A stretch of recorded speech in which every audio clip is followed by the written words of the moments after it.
Hi, everybody. Karen here. It's been a long time. I'm here with my lovely co-host Tina. Hello. So we're just hopping on a call to talk about whatever is on our heart. I feel like there's so much that has come up since we had last done a call. So we're a little out of practice, and so we're just gonna pretend like we're just talking to each other, which we are, and we'll see where it goes. So welcome, Tina. Passing it over. Um, well, this year has been really intense so far, right? Um, we're exploring a lot of depth, like really intense, deep, dark kind of basement shadow stuff.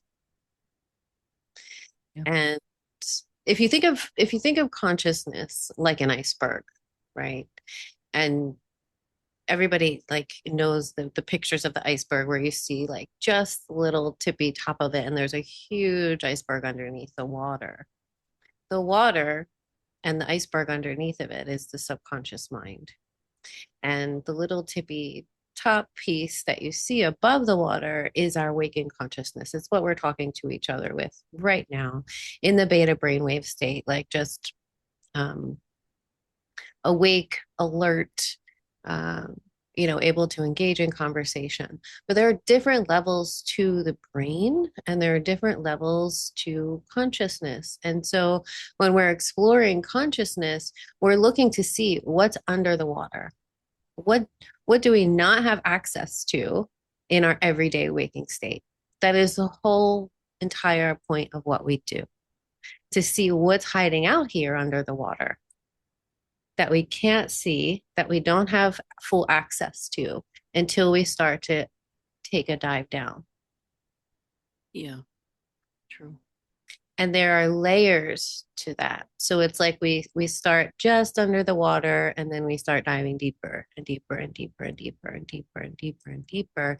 And this year feels like it's really that deep. We're in the deep, dark depths, exploring the bottom of the iceberg. And what a lot of people are seeing in the bottom of the iceberg is, well, one, that they were used in secret projects as children, um, you know, gifted and talented programs that on the surface looked really nice, but underneath there were dark things going on, like programming of children, MK Ultra, um, even SRA has been coming up a lot, satanic ritual abuse in concert with those programs. Then you have secret space program tying into that, and like this whole web of things that's in the bottom of that iceberg. And also in the bottom of that iceberg, when it comes to consciousness, are our own shadow parts that we didn't even know we had, or that we've never had access to. So there's a lot of really intense things that have been surfacing. So as we're diving deep and allowing for these things to come up to the surface, to come into the light of consciousness, right? Because once they come up to the surface, they're exposed to the light and they can no longer fester and hide in the dark. Because our lives are, we are programmed from infancy or even sometimes before, starting in the womb, by what we absorbed from our parents and just the environment that we're in. So the program starts then and it continues over our whole lifetime until we become aware. But up until we become aware, 95% of what we do, 95% of our behavior and actions are determined by that programming. And that programming exists under the water in that iceberg. So part of exploring that is to see, like, what am I being defined by? What is the reason for why I've done all of these things throughout my life? And it's because of all of this stuff that's kind of churning under the water. So I don't know. Do you have any thoughts about that?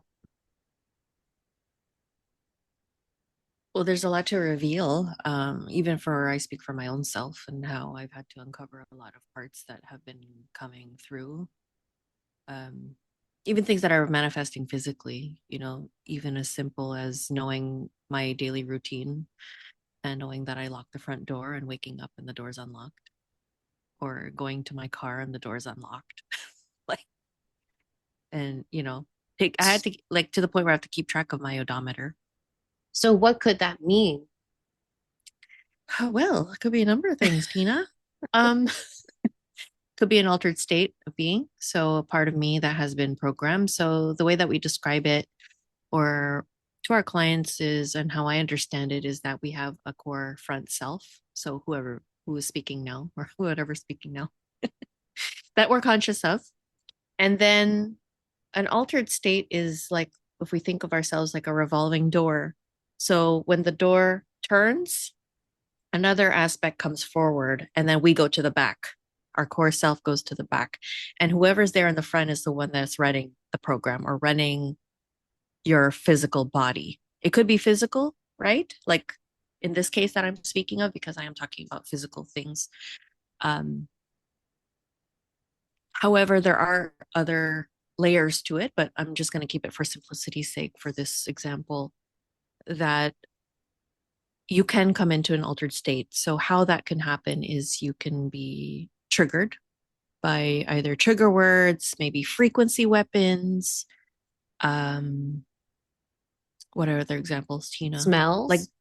yeah, smells. Like they'll play with things and even sight things. I think one of mine uh, are spiders. I think that would trigger like an altered state.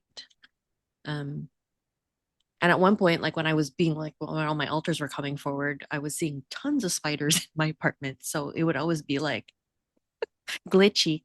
So Well, when let's that def happens, let's first let's define alters or split parts or personalities. Let's define that. So, yes. So if you think of even the iceberg analogy, like your waking state is the part above the iceberg right now. And then mhm, under the water, there are other personalities that have been programmed into you at a young age, mhm, right? yeah, Through what? Like, how did that happen? trauma.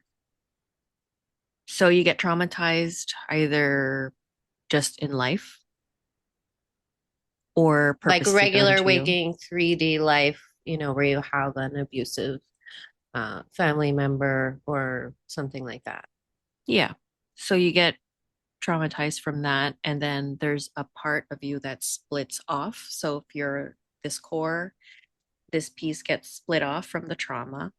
And therefore, this one becomes a clean slate personality. And then it's like they can take that clean slate and program it into whatever they want. And they, as in whoever's doing the programming, can we be more specific about that? Because I feel like it's so. So they could be taken like Tina said before, like secret space program, MK Ultra mind control, trauma based mind control, satanic ritual abuse, Who is doing it though? Usually there's family involvement at the, handlers, yeah, at the family, base. Yeah. yeah. So you're already targeted for from a very young age. Usually, that's how they get you in that way. Like they really bank on us, like not to have an awakening or wake up to all of that, which is why they re-traumatize and traumatize and like kind of fuck you up pretty much, so that you're really hyper focused on just this tunnel vision and not being able to look at the broader scope of things. And the parts of you that they have split off are so disconnected from you and vice versa that you don't even know that they exist. So that's why when I say like an altered state, one that you have no idea about can be triggered by, let's say, scent. So you're sleeping, a scent comes in and it wakes up that part.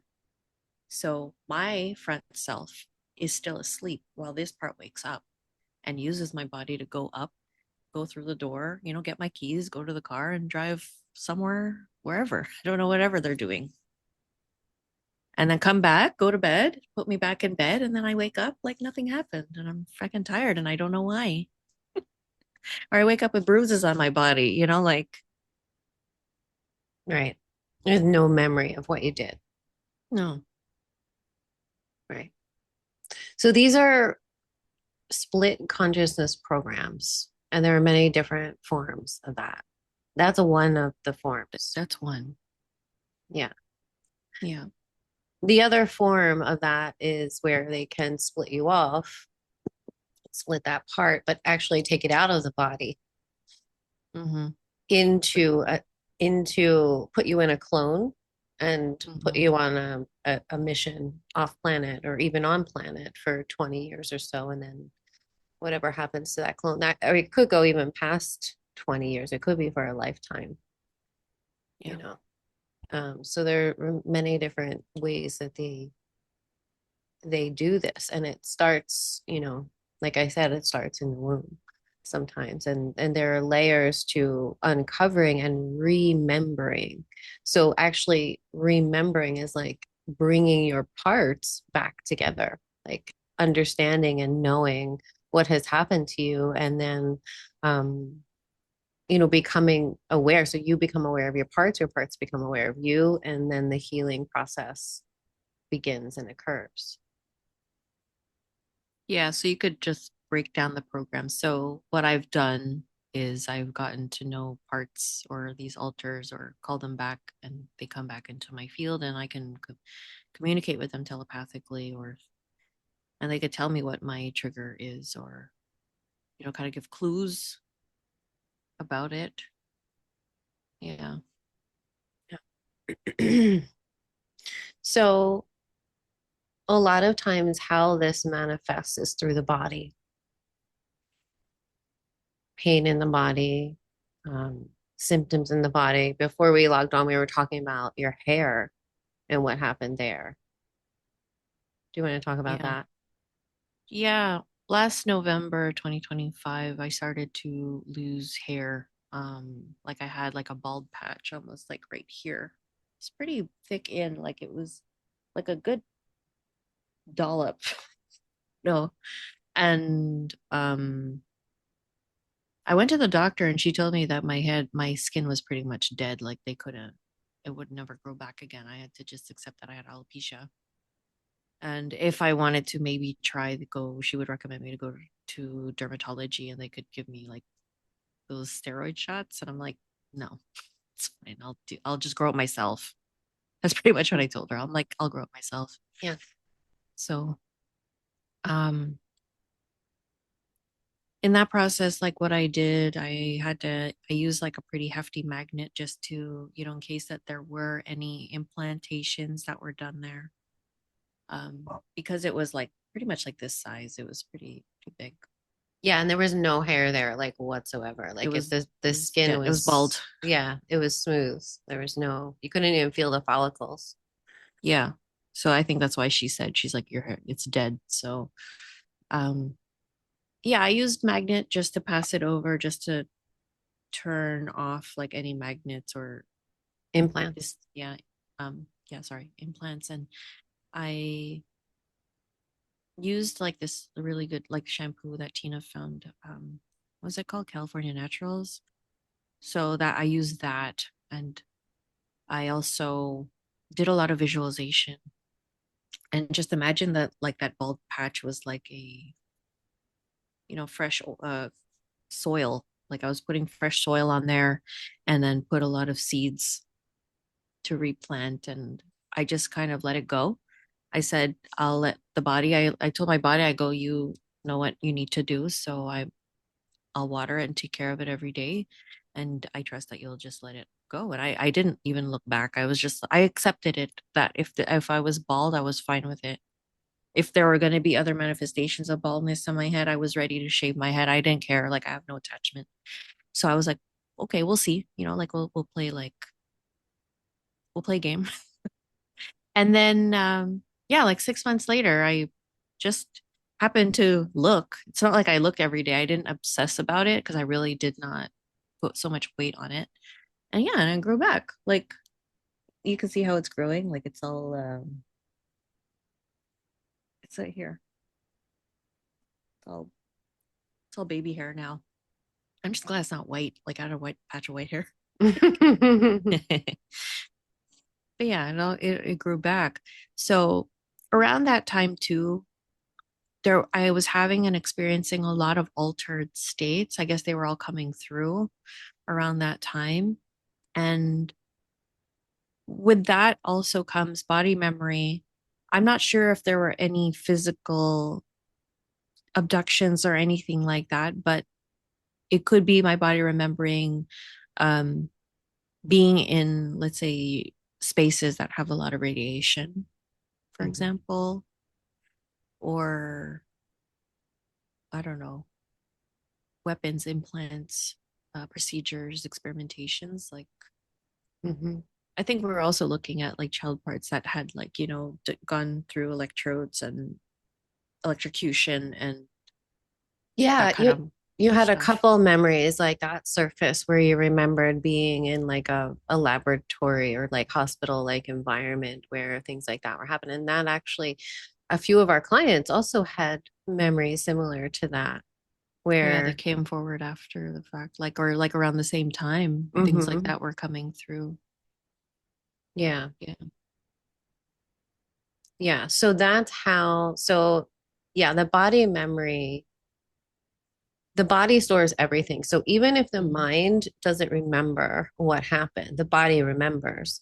And oftentimes, these altered parts or split parts will try to get your attention through sending messages through the body. Yeah. Huh. Yeah.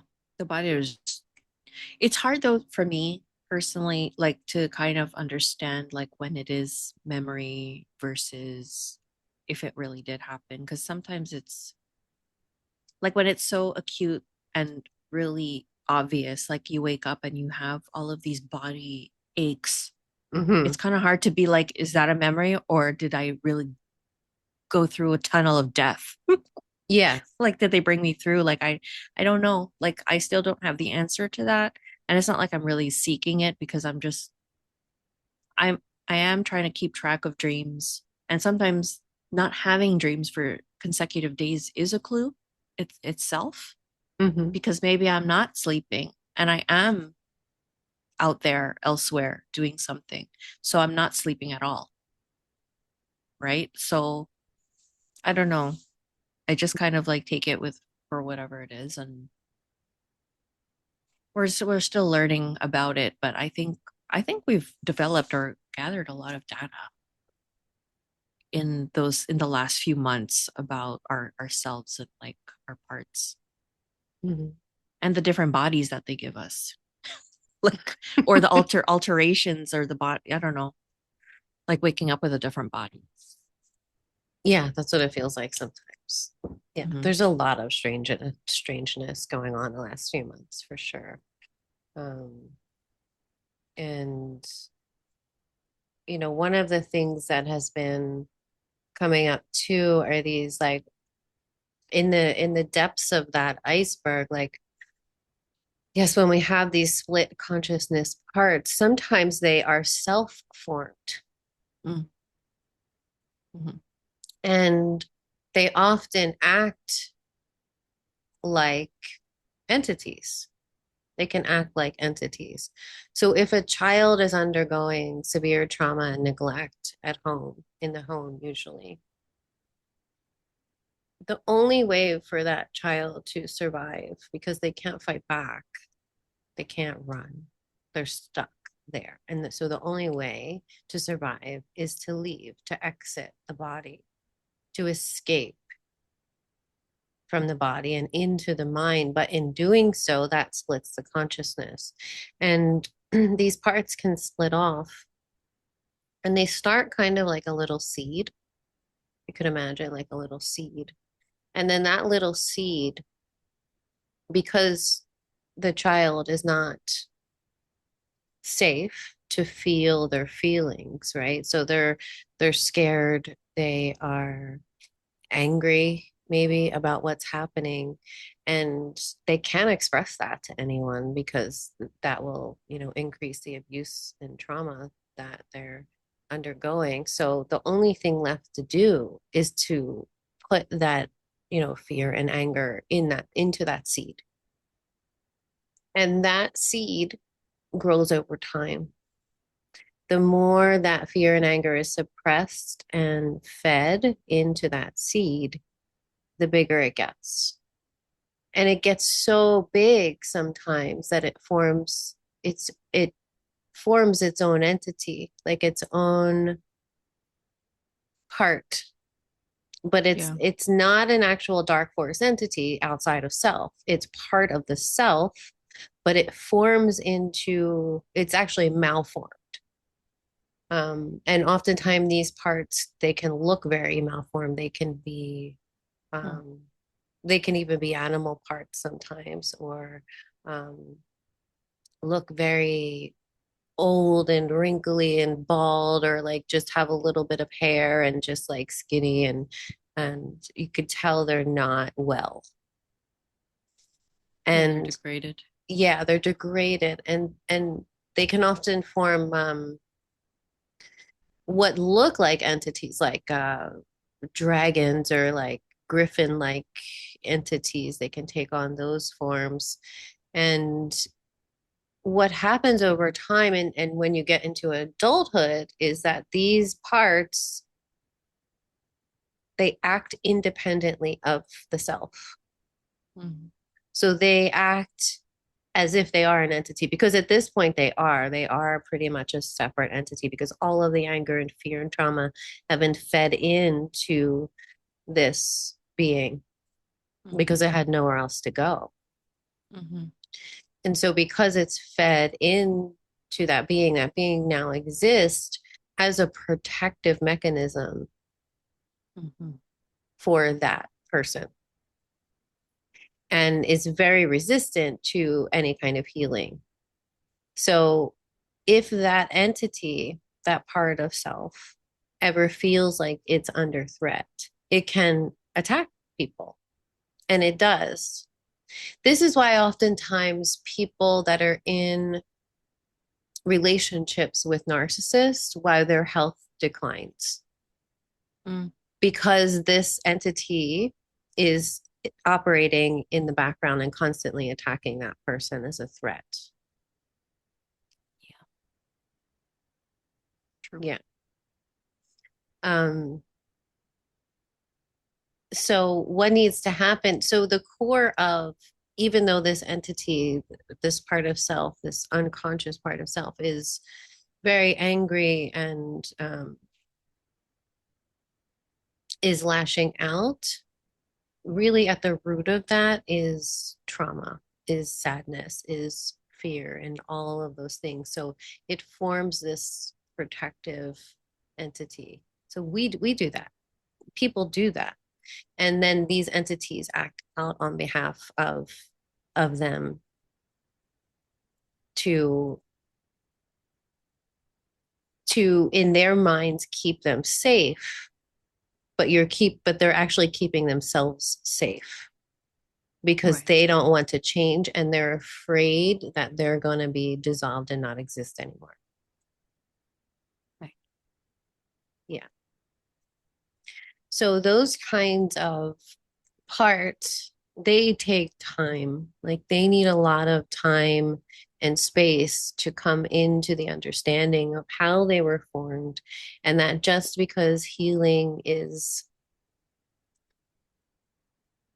it's an opportunity doesn't mean that they're not going to exist anymore. It's just that they're not going to exist in that state Form. that Yeah. they've been existing in, Mhm. but that there's a different way to be without holding on to all of that.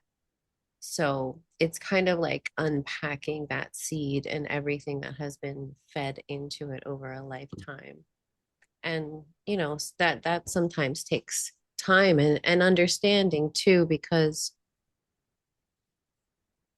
like who wants to think that they have a part of self that's acting independently and hurting other people? Like nobody wants to to think that about themselves, Mm. but it does happen. And oftentimes we see this happen. And so it's generational. Like it's not, this goes back like through bloodlines, through generations, and that's why it just keeps repeating. Like the other day in a session, we saw um, the way the old hag presented as a non part of self, but was passed through the bloodline down to that person and was Mm-hmm. acting out as a method of safety and protection, but was doing the actual opposite. Right. So they're formed initially for safety, for protection, but then over time, it's like that's not really working. We're bypassing the problems, we're bypassing what we're feeling. Um, and as adults, when we get to the point where we are safe to feel our feelings, those parts are no longer necessary. Yeah. Because what they do is they bypass the feeling state.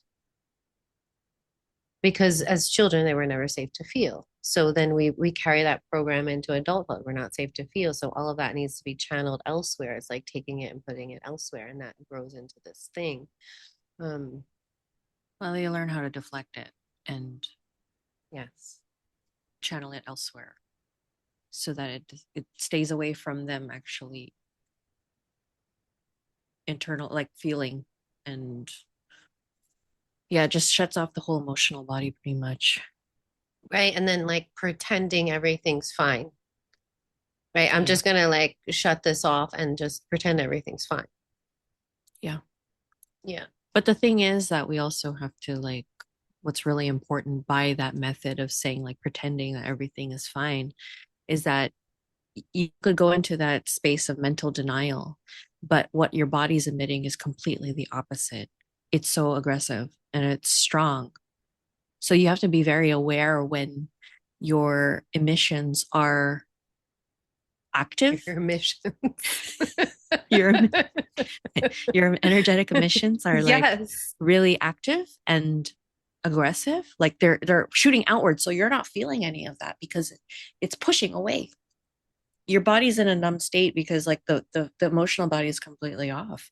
But the part that is there that's activating this wall around you to protect you is shooting outward because it's deflecting it out. It's too painful to feel. So with that can manifest as an aggression that is being targeted elsewhere or being shot out somewhere. Mhm. So it might not be conscious of where it's being shot at or who it's directed to or how it's affecting your field, like that could be the reason why, like if we could reflect back on, let's say, a family member that was aggressive and who had the same, let's say it's exactly the same thing that I'm doing here, where you have to walk on eggshells around them. So it's like they create the environment space. And those that are very sensitive that walk into that environment space really feel it because it's a protective barrier.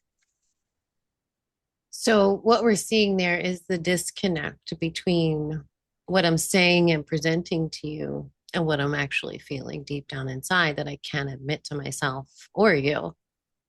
So because I Yeah. can't do that, I'm unconsciously emitting that energy, even though I'm not admitting to it and I'm not actually on the surface feeling it, but deep down I am. Yeah. And you I feel it because it's so oh strong. Those yeah. unconscious emissions or projections are so strong. And for Mm. children, imagine a child in that environment to feel that and to walk on eggshells around that all the time. And then to look at that and say, wait, what is happening here? Like she was, 1 minute she's like raging. For example, we saw this in a session. She's raging at the child, and then the phone rings and she picks it up and like, hey, how you doing? Like everything's great here, and the child sees that and is like, what is that? Yeah. It's confusing. It's so confusing. And then And so That then that becomes normalized. that becomes normalized. And then the child is confused. Like there's so much confusion around that and what that is and how, mom could be this way one minute and this way another. And how does that connect? Right.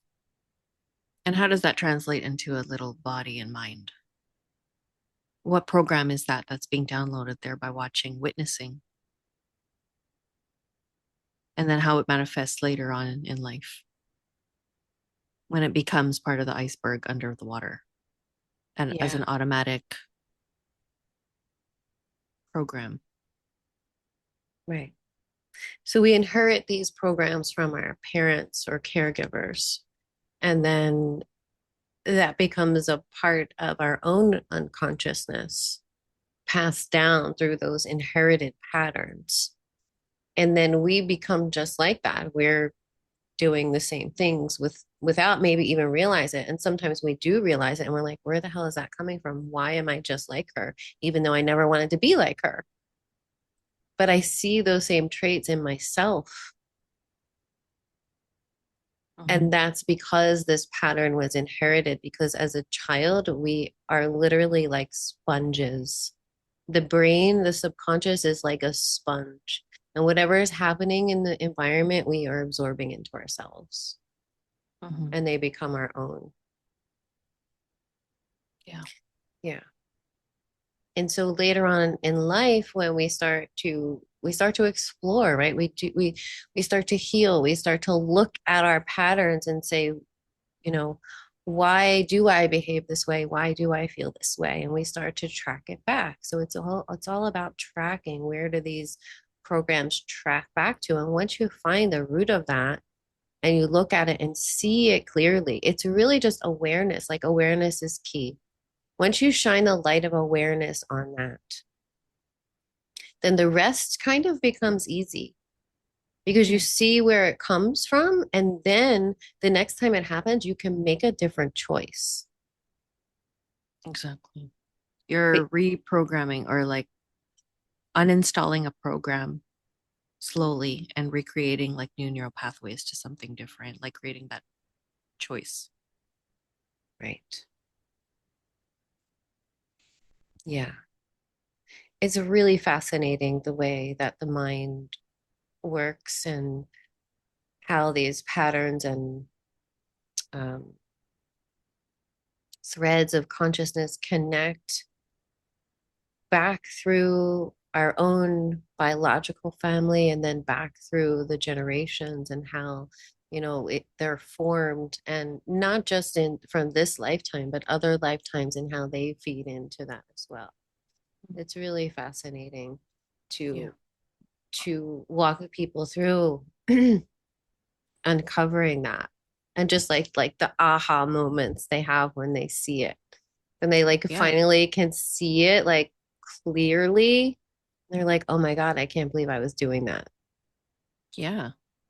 We've been fortunate enough to see a lot of like people allowing for us to get really deeply into their lives, like and how they think, how they function, what their train of thoughts are, how the family dynamics are, like really painting a picture of the reason for how they became the way that they became Mhm. and studying that.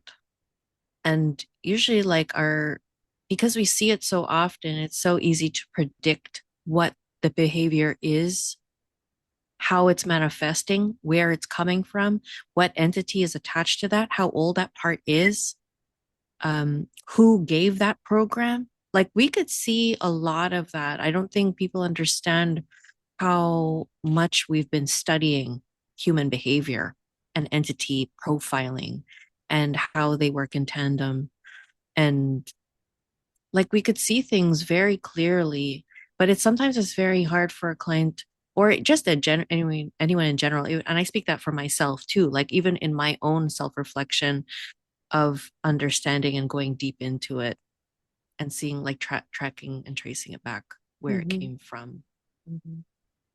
Um, but it's like once you see it, it's like I find relief because it's like, okay, good. Now now I know what I can do. Like I don't have to suffer in that, or that part of me doesn't have to suffer anymore, or act in that way, or blah blah blah, fill in the blank.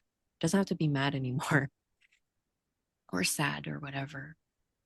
Um, and then it's like we invite that part back in. We bring compassion to that part because it happened for a reason. Like it was done. Something happened to that part of you that it split off and became the way that it did. So there's a lot of healing. Healing really is the key. Bringing awareness into it is key to start the healing process. And and really and catching it when it happens and having that moment of reflection of why do I feel like this? Where does it come from? Why do I feel so deeply? Why does it hurt so bad? Why am I so angry? Why, a lot of you have to ask yourself a lot of the whys. Why am I like this? But you have to want to ask those questions too. Mm-hmm. There's a reason. Yeah. Yeah. And those parts, in essence, they are suffering. Mm-hmm. They're really suffering. And it's sad. Yeah. They're only acting out based on what they've known how to act. It's a protective mechanism. Right. So because I can't look internally at maybe the absolute abomination of what happened to me, because there's some pretty severe trauma that people have gone through here. Mm-hmm. Because I can't do that, I can't look deeply enough at it. I'm just gonna like kind of bypass it and push it out. So it's like that emission, like I'm just pushing it away because I just can't look at it. Some parts are easier to work with than others. Some parts want to heal. They're like done. They're like, I've been stuck here. So it's like they are literally stuck in time. And we have to go back in time and retrieve them, rescue them from that place that they're stuck in. And that's also the reason why the pattern is repeating on a loop, because that part is still stuck here, still experiencing that. If we look at time as not really existing, as everything existing now, what happened to you when you were 3 years old? If that wasn't resolved, that 3-year-old part is still existing there, experiencing that trauma on a loop Mm-hmm. until you go back and resolve it and rescue that part and bring it to the present. Once you bring that part to the present moment, it stops the loop. The Mm-hmm. pattern is interrupted Mm-hmm. when you bring that part to the present moment and shine the light of awareness on it and allow that part to express everything that happened to it. Even if you don't, sometimes you might not have conscious memory of those things because that part was split off and held the memory for you. And so the memory might feel a little foreign to your core self Mm-hmm. Yeah. because you're not connected to it, because that part split off in order to protect you from it and hold it for you. So sometimes when you retrieve those parts, they have memories that you feel like so disconnected from. Yeah. I want to highlight that. Could you repeat that, please? Because that's a really important thing Mm. for people to grasp because it's not I find there's that disconnector. So Yeah. I think it needs to be repeated. Okay. So when a part of you splits off, this is the part that's split off. It's now holding the memory of what happened to you, the trauma and the emotions, everything that happened in that memory, so that this part of you, the core part of you, can keep going forward because it's not holding this. This part of you is holding this. So Yeah. you So can time continue, keeps going and you're left behind. right? That part is left behind. Right. You keep going, and this part is left behind, still holding this memory, the trauma, the feelings, the emotions, the energy, all of it. It holds all of it. So when your future self up here in the timeline, your now self goes back to see this part and retrieve this part and the memory associated with the event, it's going to feel foreign. Like, because there's this huge disconnect between you here and you here, who was left stuck in time. So this is 3 years old. Say this is 35 years. That's 32 years of separation between you now and your 3-year-old self. So all of this stuff, you on your linear timeline have gone forward and experienced, had all this experience in between. And your 3-year-old self did not. Your 3-year-old self is still stuck here in 1984, like experiencing whatever trauma that was on a loop, looping and looping and looping through that, stuck in this time, in this space. So look at this big disconnect between them. So when you retrieve that part, it's going to feel foreign to you because of that disconnect. Because this is the point of why the mind splits. The mind splits to hold the trauma for you so that you can move forward without holding the weight of it all. It's in there somewhere. It's not like it just disappears. It's in there somewhere, but it's so compartmentalized that it allows you to be like, okay, I'm just going to put this to the side or leave it here and keep going because I have no other choice. I have no other choice. It's an amazing coping ability of the human mind, the soul, because these are actually soul parts that split off and stay Mm-hmm. behind in these are soul parts, part of the soul matrix. So it's soul essence that gets left here. And the reason why it's able to encapsulate all of that, the memory, the experience of what happened. So yes, it not always, but it may sometimes feel completely foreign to you, like your 35-year-old self when you Yeah, retrieve that part. The memory of what happened to her, him, might feel like I have no connection to that whatsoever. right. But our body throughout timeline, so as the poor self goes through the linear timeline, while that part is still left behind, there are echoes of it that happen in life. So if you get triggered, example, you get embarrassed because I don't know, you fell in front of people at a show when you're young. And every time, so that part splits because of the embarrassment was so much. You keep moving forward. Next time you have a show, you have stage fright. There's something that is just making you freeze, and you're feeling all of those feelings again of embarrassment, of like, what if like not if, what if I fall, but what if something happens and, you know, you're in a frozen state. So it's reawakening that part. And then every time that you go in front of people or have to talk, public speaking or whatever, the body starts to get flushed. So it's a remembrance, it's an echo of that part. So until we heal that part or retrieve that part, understand where it came from and integrate that part back in, yes, you might feel flushed, but it doesn't last. It's just eventually like it'll start to dissipate. Like it's not going to become a thing. Like where And you're crippled eventually, in fear. yeah, and eventually you won't feel it anymore at all. Like it Yeah. dissolves. These are subconscious bleed throughs.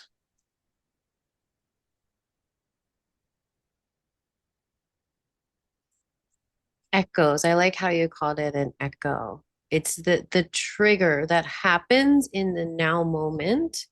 The reason why the body has this huge response sometimes is because there's something that's still existing, a part of you that is still existing somewhere that is being triggered by whatever is happening in the now moment. But 9 times out of 10, it's not really about what's happening now at all. Oh, Like at all.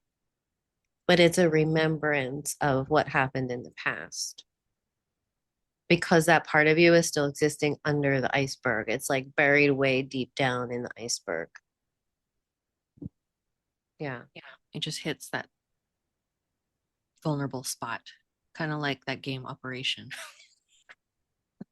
Yeah. where it hits the bone or whatever, and then it beeps like, "Meh," and then you're just kind of like you feel it in your body, but you don't know why or why anxiety might come up when nothing is happening. Could be an old memory, could be something else, of course, but yeah, it could definitely be a body remembrance. Mm-hmm.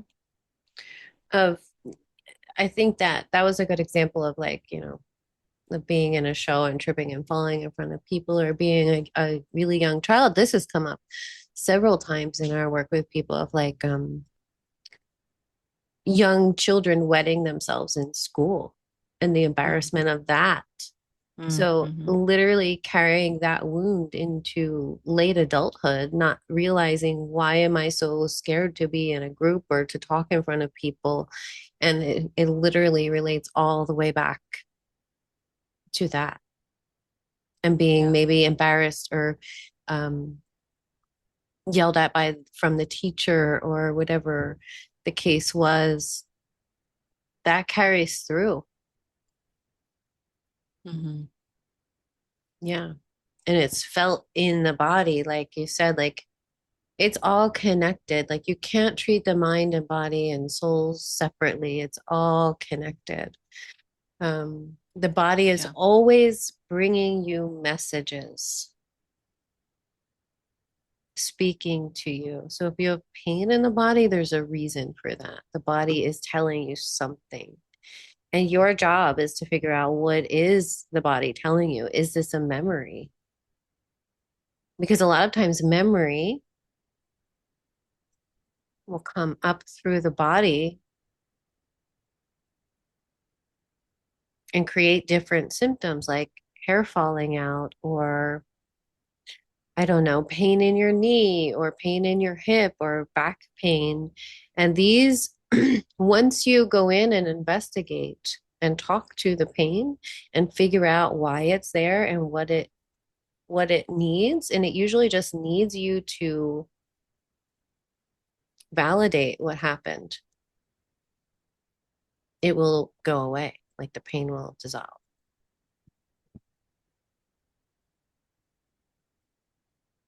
Yeah. And that's why we started to do a lot of our work through the body because the body holds all the memory. Mm-hmm. Yeah.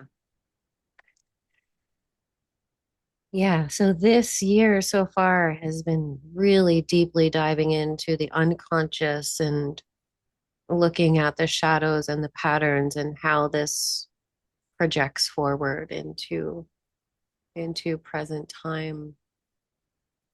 And what's fascinating too is like as we go deeper into the clearing work is, you know, seeing how the entities operate as well, like dark force entities outside of self, so non-self entities, Mm-hmm. and how they. So if you look at like the iceberg, like layers going through the top, like there are entities attached to all different parts at all different layers, especially if it's something really traumatic like sexual abuse. Sexual abuse creates an opening Mm-hmm. in the consciousness for a dark force entity to enter and take hold over that person and that part of self who experienced that. So that is a major opening. And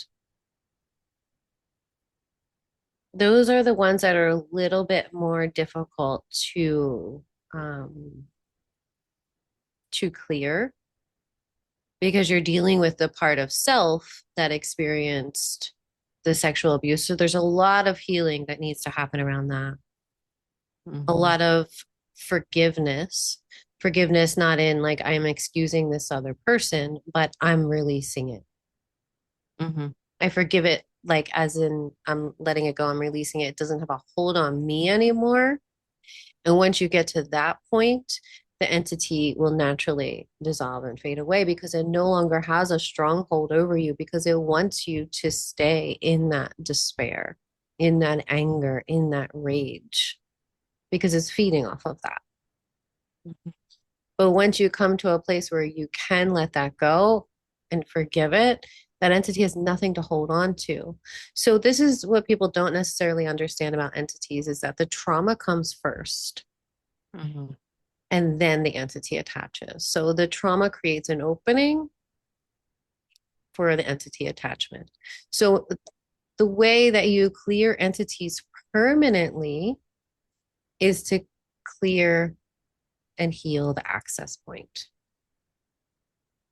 to clear Yes. the trauma, to release Mhm. the entity, right? I mean, because we're still seeing, like, we've been working with people for a couple years and still seeing parts of self coming forward with trauma that Mhm. still have entities attached to them. It's like this massive network inside of ourselves that is formed, and all of these connections and parts and entities and programs and curses and inherited black magic spells. It's really complex. Humans are really complex and fascinating. Don't you Mhm. think? Yeah, it reminds me of the mind flare in Stranger Things, like where all the kids that were taken by the big daddy entity, and he had them all up against like the walls with the tubes in their mouths, like sucking all the life force out of them or the creative energy out of them into to create this big entity, like network. Mm, So it's like once you free yourself or like think of those parts that are taken as your rescued parts, you take them out, you heal them, and then you're not feeding the beast anymore. It's really important for people to look at themselves. If they still have that really strong reaction within them, there's still a stronghold on you. There's still something there that is that's still creating that.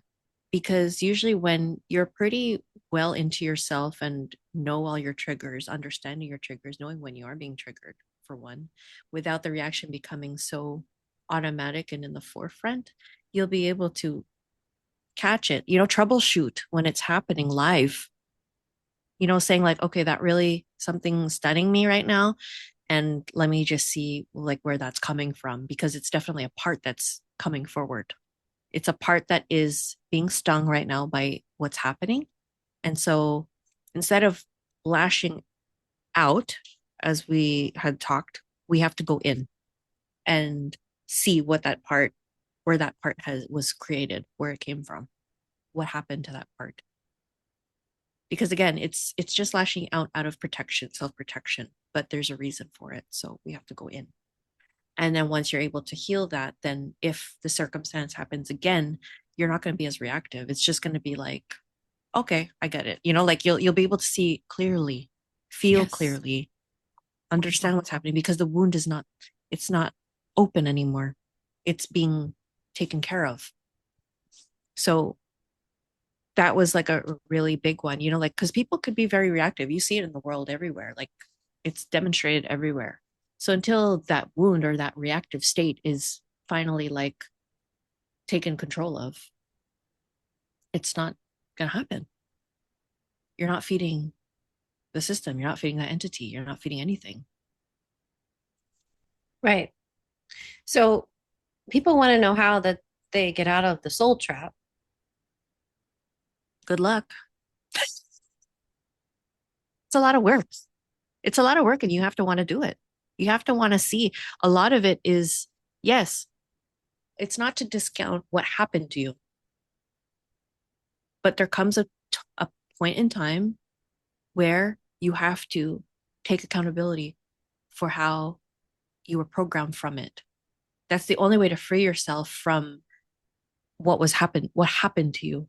As much as we'd like to erase it real fast and like say like I did all the work and I'm fine, you can only really know that if you really are no longer triggered anymore.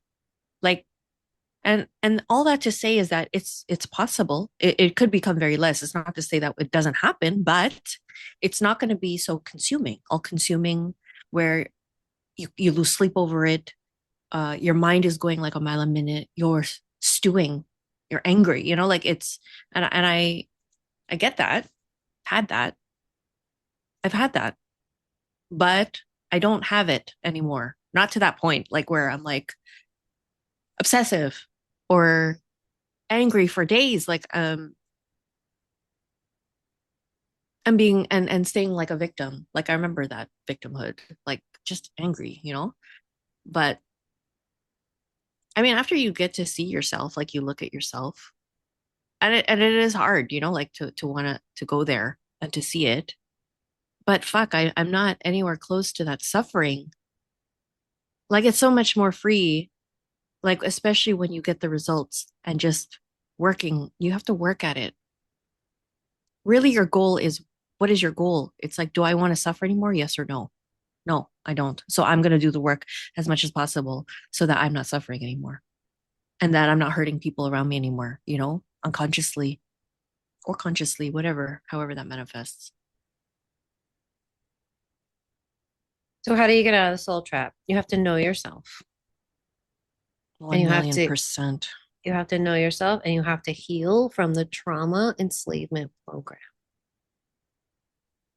Yeah. So this is a main thing we've seen in our sessions over the last 6 months, the trauma and enslavement program and how that works. Because what is it doing? It's keeping people recycling back through these traumatic lives for any number of reasons. We've seen many different reasons. One reason because they're telling you that you need to repay your karma. They're telling you that That's an easy one. you're helping with the ascension. You're going to come back Yeah. and help yourself expand and help other people expand because new earth and all that. Um, you're gonna heal this whole family line just with your presence, incarnating into this like Just your generational. presence. Just your presence is going to heal this whole generational line. They don't give you the disclaimer that you actually have to heal. Right. We don't give that's you the that. that's the key. You could heal the generational line. You could free the generational line if you do the work. It's an individual job. It's not a, yes, you could help, but in the end, in the grander scheme of things, if everybody took care of themselves individually, then the collective as a whole will then be great, right? Yes. If every single individual took accountability for themselves, we would not be suffering. The world would be in a better place. Yes. So not only that are they tricking people with those uh, programs, but one of the other ways that people are being recycled through and the soul is degrading over time as it's recycled through these lifetimes of trauma and abuse is that all it takes is one. And we've seen this recently. Let's say Lemuria, you know, ancient times.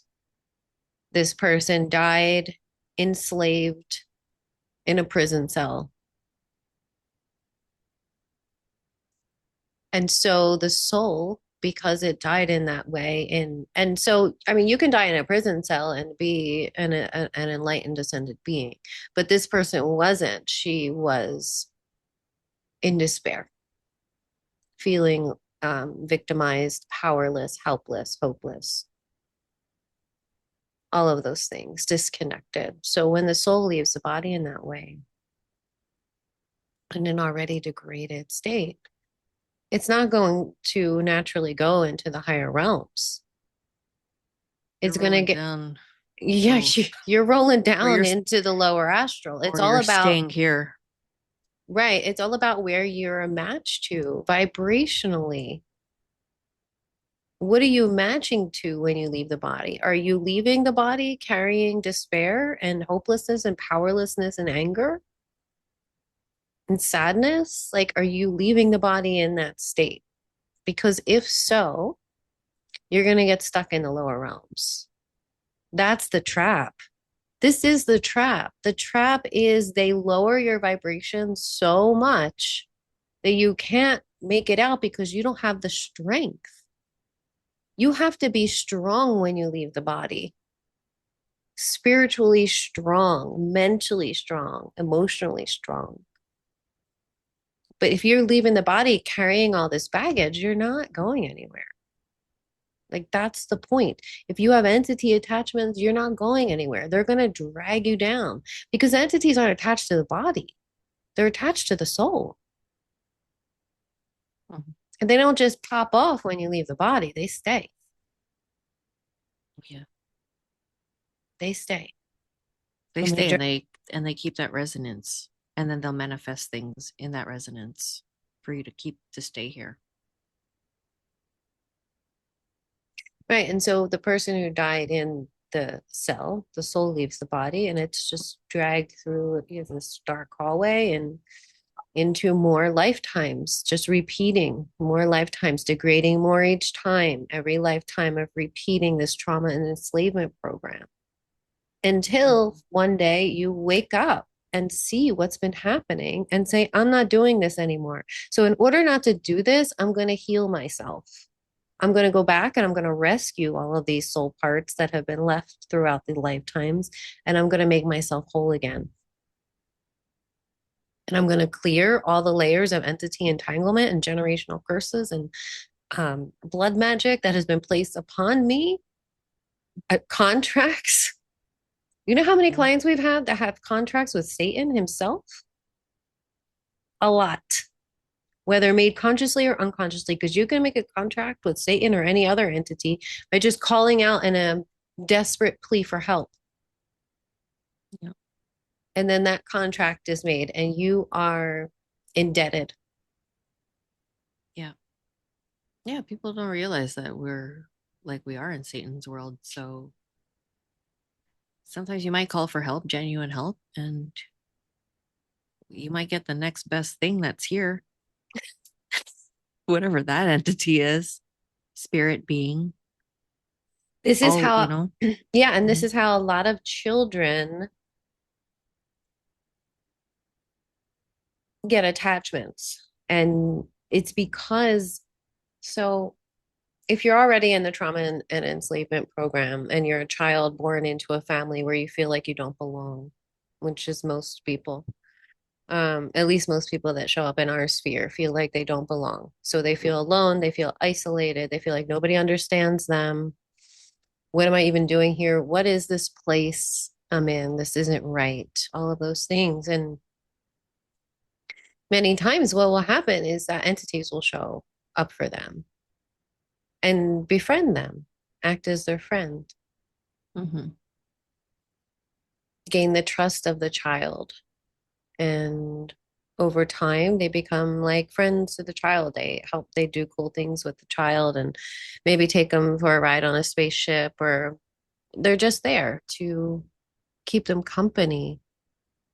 And that entity becomes like their only friend, their best friends when nobody else in the world understands them. And so a lot of agreements are made in this way with lonely children. They prey on children. And then later on in life, when you remember or discover that this has happened to you, it's not always easy to let those entities go Yeah. because they were your friends and your little self doesn't want to let them go. That's usually the gatekeeper is the child. Yeah, the gatekeeper is the child. So there are many ways that contracts can be made with entities and agreements, vows that you may have made in another lifetime. Hmm. Yeah, there's a lot to unravel. So many layers to it. So until you think you're like, I've done this work, I've been doing it, but there's no breakthrough, like there's so much more deep. It's so deep. Or the But you same have to things are be, repeating. Like yeah, everything is just repeating. Yeah. yeah, there's a lot of pages to that specific thing that keeps coming up. That would happen also. I could speak that for myself too. Things would just keep repeating, like, or backtracking or going back again. And I'm like, I thought I did that. That's another layer. It's another part. It's another thing. Hmm. Because it's always the same vulnerability. It's just that it splits like it just splits into so many pieces. Same Hmm. wound. So yeah. I think the moral of the story is really have patience with yourself. And when you think you're done or you've done a lot, you have no fucking idea what there's another door down the hall that you haven't gone through yet. The secret corridor Secret corridor. of more things. Hmm. And we've seen a lot of people's secret corridors, Well, our consciousness is unlimited, right? So how can you ever be done? right? You want to get a big chunk in bulk. But again, I rest assured it does get easier if you keep keep going through it and knowing your patterns, knowing your behaviors, knowing what you're thinking, knowing what part's happening or what's yeah. It's The just it first part does, yeah. is the hard part. Like the first big chunk of things that you're going to explore and look at, like the major things. That's the hard part, I find. And then it gets easier after that. It's not as, well, I shouldn't say easier. That's not a good word. You get into the routine better and I think you're just building.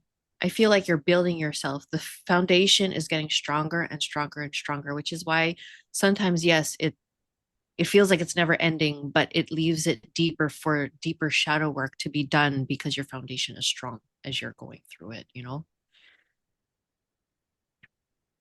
Yeah. But yeah, you could do tons of work and know so much, but really, like the only way to Mm. really heal is via relation, healing in relation to others and observing it, Mm. being able to observe what's happening. Right. Are people still triggering you? If people are still triggering you, then there's still something there.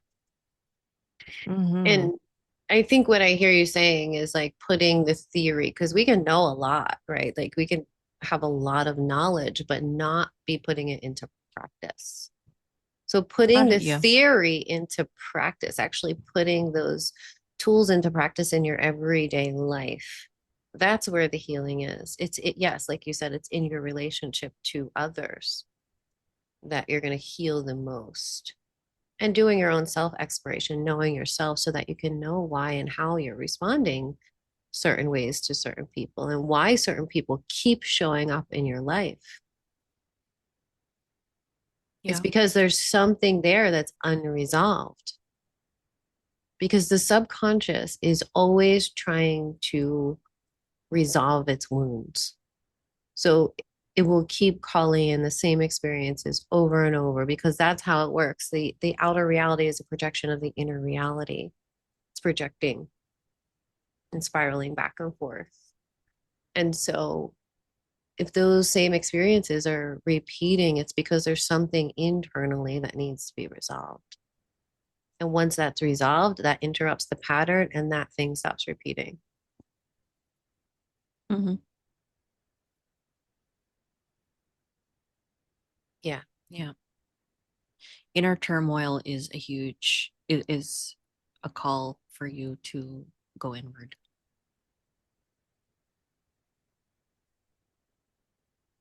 There's Yeah. just it's just an open wound. That's just all it is. Yeah. So that is the soul trap is all of the trauma, all of the open wounds, the trauma and enslavement program, and all of that is just feeding these entities, the reptilians in the hierarchy, that are in control from the top down, pretty much like in control of your iceberg. So those Mm. entities remain in control of your iceberg until you bring that iceberg out of the water into the surface and shine the light of awareness on it. That way, they cannot control you anymore. Once you are aware of what's underneath your surface, you cannot be puppeted. You cannot be used anymore because you know yourself so well that you know what your vulnerabilities are and you know how they're used against you. So that's what. No, I think for myself, I feel very lucky that you can mirror back to me. Because sometimes you wake up and you don't know who's present. What part's present today? Yeah, like what part's there. But like I was just thinking about like sometimes when we're on the phone talking and if I can't hear you, I go, huh? Like I get a high pitch, like, what? And that's a part coming up. I don't know what that is. It's a very subtle, but again, I might not be aware of it. And that's why healing a relation, it helps when somebody can reflect it back to you and you're okay with them reflecting it back to you. You know, you have to be okay with it to be like, oh yeah, you're right. Who is that? Who are you? What are you doing here? And why are you deaf? Why are you deaf? Yeah, because it's easy to get offended by the mirror. Yeah, I just wanted to point that out. It's very easy to get offended by the mirror, but you have to be in a space of trust with the person who is reflecting it to you, or even if not trusting whoever. Like because again, in relation, that could mean to anybody, anyone, your family or whoever, friends, even strangers, the Strangers, yeah. cashier. Um, just like feeling that trigger inside, like that heat, and being like, oh, I wonder why that's coming up. Just having Getting that already, curious. yeah, just having Curious. that, I like that. Oh, why am I mad? Like, why does that get me upset? So it's just good to reflect it back to yourself, even though it's like, yes, shit could be happening out there, but what is that inside that it's turning on? Because someone who could be next to you can be having the same experience, but they're not getting triggered, but you are. But it's happening to both of us. So it's just reflecting that there's a specific wound inside me or whatever, and they don't have it. And then something else could happen, and they could get triggered, and we're like, nothing's happening, you know? So, Yes, that's a really good point to make. Yeah. mhm.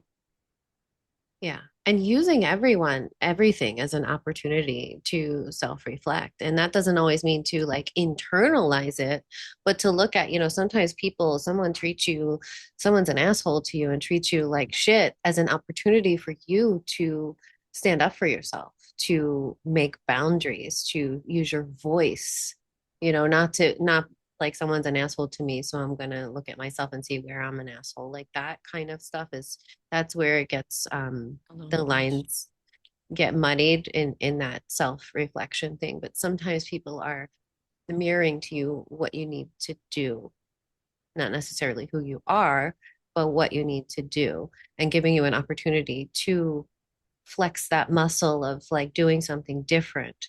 Like, am I going to accept this behavior or am I going to actually stand up for myself? Can I use my voice? Can I push back? Can I have boundaries?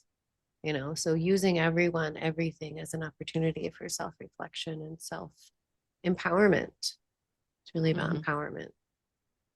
Yep. Yeah. Feeling empowered to know who you are on the deepest levels of that iceberg. Yes. And to really know like your true intentions of any of your behavior, all your behavior. Mm, yeah. What is truly motivating me? Hmm. Yeah. Yeah. And not judging that or being harsh with yourself about that, but like you said, like just getting curious because we're all human. We all have the same programs, by the way. Just some have them a little bit more intensely than others. And we have different triggers, but we all have the same programs. Mhm. So it's really just about like getting curious and having a lot of self compassion and gentleness with the self. Yeah. Because we've been through a lot. This place Yeah, we've is been through a lot. crazy. And and that's why like we can see a lot clearer because we're clearing our own stuff. So having that sight, thankfully, it's easier for us to process through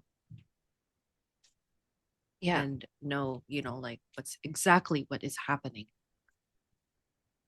right. We've been doing this own work on ourselves every day now for what, 7.5 years, every day. I'm tired. I'm so tired, Tina. but but And not just that, but having our clients to also help us self reflect because every client is a mirror. So, what are they mirroring in us? It's an amazing process that we go through with our clients, not just for their own expansion, but what are they teaching us? What are they mirroring back to us? Like, it's just this amazing um, it is a symbiotic symbiotic. Yeah. flow of information and healing. Yeah. Yeah. I think that's why it's easier for us to really expand and see clearly, Yeah. clearing our own vessel in order for it to not be triggered, you know? Like that's Hmm. the most important thing because again, the reflection could sometimes be so strong that we're able to hold space for somebody who is to be triggered by that reflection. Yeah. Without being triggered ourselves. Right. Well, been Yeah. there, done that. Like I had to, for myself, I've had to work through that strong reflection of myself and hate it. But nonetheless, you learn to be like, okay, we could work with this. It is a universal thing. Like everybody, it's not just you. It's not about you. Like Hmm. it's like, okay, what can I do to help myself Hmm. so I'm not hurting anymore? Again, it's just being very clear with your intention of, do I want to suffer or not? That's really mine. Do I want to suffer or not? No. So what can I do to help myself stop suffering? And sometimes it's doing the hard thing, seeing yourself, seeing the parts that are still like wounded, and Hmm. having a lot of compassion for those parts because it's like it's not like you made them on purpose. They were traumatized, they were hurt, they were used. So Hmm. Yeah, and that's usually at the root of like those angry parts that get triggered and lash out. That underneath that anger is usually sadness, mhm, hurt and sadness. They've been hurt. yeah. Yeah, So it's and just a lot of reparenting of self. we saw that a lot this year in our sessions with clients. In I mean, going back like I don't know before time or whatever it was, and seeing how the dynamics between the masculine and feminine and how that was created and then like trickled down into humanity, into the influences and impulses that um, manifest within us and around us. And it's a fascinating experience to see. I mean, the masculine being hurt because the feminine rejected him and then lashing back out at her, and like it just creates this It's like a whole fight, yeah, a a whole fighting vortex. yeah, like fighting vortex, and then it just like all spins out of control and trickles down into us. Yeah. And It's all revenge energy, like going back and forth and injustice, back and forth. Boop, boop, boop, boop, boop, boop, boop, boop, boop. yeah, good point. Injustice. I thinking of injustice. I was thinking about that a lot. And like, do you really ever get justice here in this realm? Like, what is justice here? Yeah, I think they created that word or that to keep chasing something that does not exist here. Like it's a really a unicorn. It doesn't Justice exist. unicorn. Yeah. Like it doesn't exist because if you're seeking it, then, when you seek justice, sometimes that could come with revenge, or it's very rare that it's clean justice, right? Because it requires someone to get hurt or however which way that manifests. And and then what happens after that? Okay, so the other person gets hurt. Now what? You're still angry. You're still whatever. And then that boomerangs back and you get hit even harder. And then it just feeds it again. And you're just going in that constant loop and not being able to heal that part of self that is just like, okay, fine, like it's hard. It's a hard bullet to swallow, especially like when you're trying to accept that there's none of that here. Like at least not in the justice that we have in our minds of what justice is, like true justice. Right. And I guess that's different for each person. Yeah, right, I mean, are we really getting justice in the court systems? Like, right. they're not, they're all under Satan's rule. So, Yeah, they're not practicing universal law. That's been buried deep. right. Yeah. So, yeah, you're right. I remember you used to talk about justice a lot, wanting to get justice. Yeah, that was like a big program. I mean, because it was just so unfair, like just how people could get Mm. away with things and how the suffering just perpetuates in people who are innocent, taking stealing innocence. Then how do you seek justice for those innocent when they are not strong enough to go against the bully, the whatever? What is it? Mhm. And is Yeah. it enough? Is it enough to say that the justice is in healing, which is what no one wants to do? Maybe it is because you're no longer being triggered, you're no longer suffering, you're no longer shooting it back at them, or you're just kind of like, okay, like when you're neutral and in balanced space where nothing can touch you anymore, that is the biggest justice because you're untouchable. Not affected by And some that's boring because we want to see blood, it. Yes. but we know what the consequence of seeing blood is here. You're being part of it, It's more blood magic. right?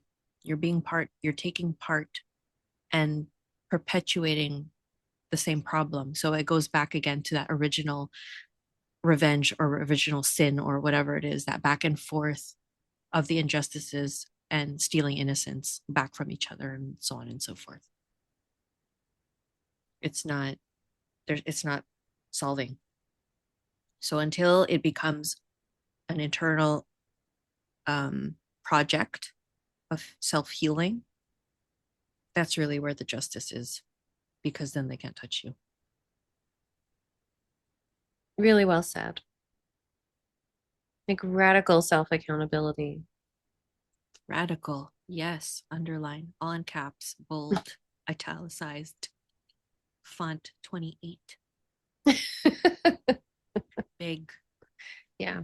That energy of unfair has come up a lot in these deeper layers of the iceberg, like with the stealing of innocence and Yeah, it really is. And I don't want to invalidate those that are like, but what was fair? It wasn't. But that's why it doesn't seem, we're trying to match how unfair it is with a justice is that counteracts this unfairness.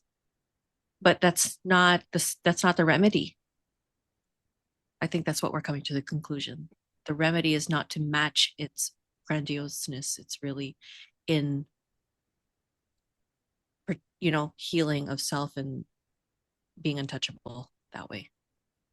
You can never steal me from me again, and I will not feed into you again. so basically in doing that you withdraw yourself from the fight. Mm-hmm. Mm-hmm. I think that's why like we're all trying to meet each other in battle, mano a mano. But until you're like, why am I fighting for? What am I fighting for? It's never going to be enough. Because even if you seek it, it's not like great, like we're never going to get solve all the world's injustices. It's just never going to happen. Not in that way. Not if we fight dirty.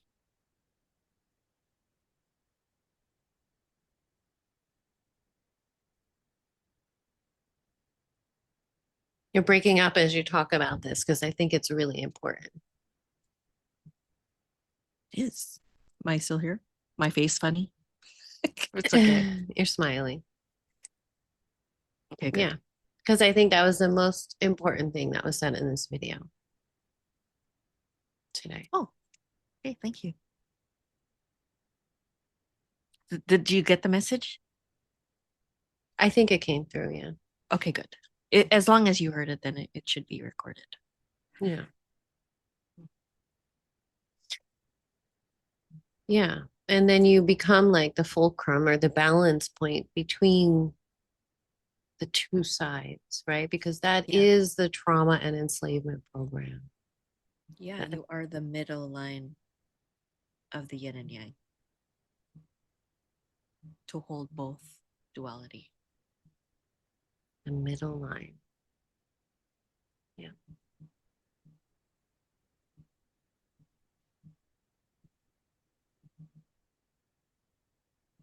Well,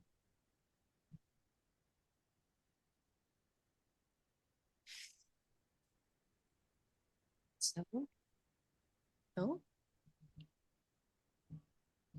any last words, or do you feel complete then? um, last words.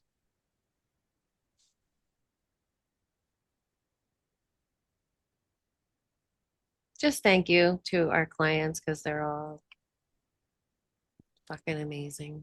And I love them so much and um, just feel really grateful for all of them and the work that they're doing and Yeah, it's not easy. it's not. It's really not easy. I understand, like,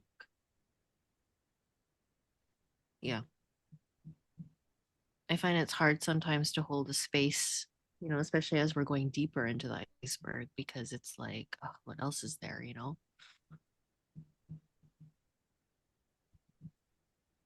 And I don't know, I just find it very brave to go into it, Yeah.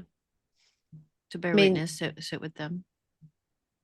yeah, I mean, some of our clients are recalling memories of satanic ritual abuse and being electrocuted as children, like in projects and um, Mm-hmm. just really difficult It's things.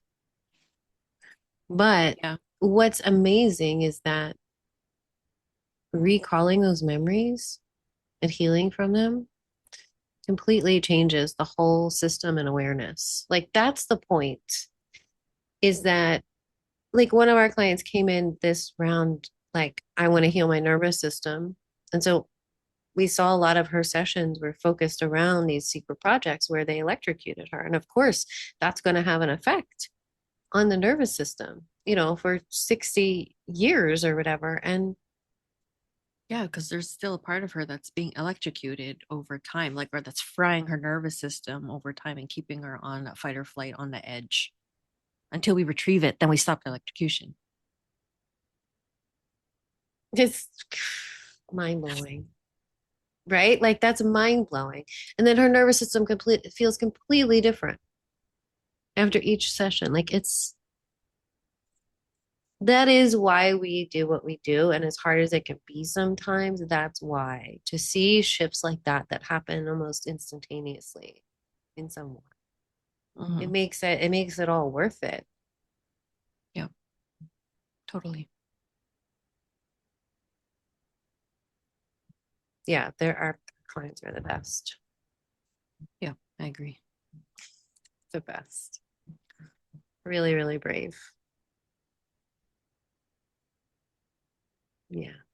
And they are they are deprogramming themselves from this trauma and enslavement program so that they can actually exit the matrix and be strong and um, release any attachments that they have to this place. They're the ones that are going to actually make it out. Hmm. Here, here. All right, you look tired. Let's go. All right. Thanks everyone for joining us today, and we'll see you next time. We'll see you next time. Peace.